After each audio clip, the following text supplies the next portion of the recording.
সংসদ নির্বাচনকে সামনে রেখে এখন আলোচনায় জোটের প্রার্থীর প্রতীক, যেখানে জোট করলেও প্রার্থীকে নিজ দলের প্রতীকে নির্বাচন করার বিধানে আপত্তি জানিয়ে কমিশনকে চিঠি দিয়েছে বিএনপি।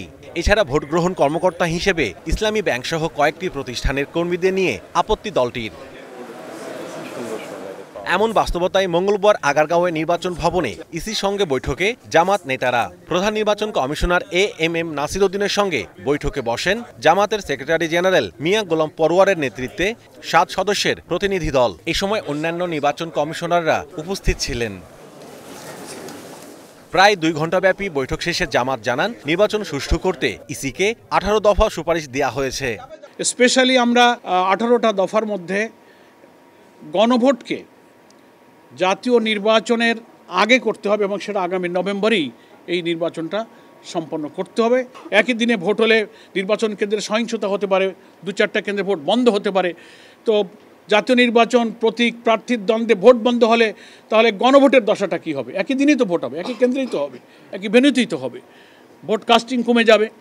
এই সমস্ত অনেক টেকনিক্যাল প্রবলেম আলোচনা হয়েছে। ওনারা এগুলোর ব্যাপারে ওনারা কোনো নেতিবাচক কথা বলেননি। এই সময় বিএনপির সমালোচনা করে মিয়া গোলাম পরোয়ার বলেন, সংসদ নির্বাচনের 4 মাস আগেই লেভেল প্লেইং ফিল্ড নষ্টের প্রবণতা দেখা যাচ্ছে। জোট হতে পারবে, কিন্তু প্রতীক হবে জোটবদ্ধ প্রত্যেক দলের স্ব দলের নির্ধারিত প্রতীকে তাদের ভোট করতে হবে। তার প্রতীক বাদ দিয়ে অন্য কোনো দলের প্রতীকে ভোট করা যাবে না। এটা লাস্ট ইলেকশন যে ইলেকট্রাল প্রসেস যে রিফর্ম কমিশন তারা এই সুপারিশটা করেছে এবং উপদেষ্টা পরিষদে এই সংশোধনটা অনুমোদিত হয়েছে।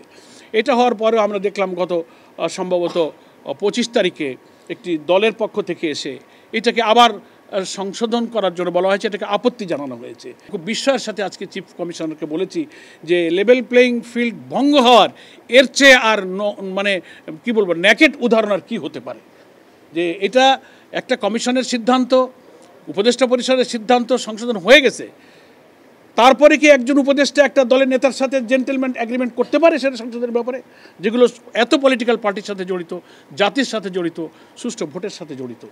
এটা ওনারা শুনেছেন। আমরা এটার উপরে ঘোর আপত্তি দিয়েছি যে এটা কোনো ক্রমেই সংশোধন করা যাবে না। গ্রহণযোগ্য নির্বাচনের স্বার্থে নির্বাচন কমিশন ও প্রশাসনের প্রত্যেক স্তরে কর্মকর্তা কর্মচারীদের শতভাগ নিরপেক্ষতা নিশ্চিত করতে ইসিকে তাগিদ দিয়েছে জামাত। লিখিতভাবে নিরপেক্ষ থাকা অবৈধ। Mahmudul Hasan, star news, Dhaka.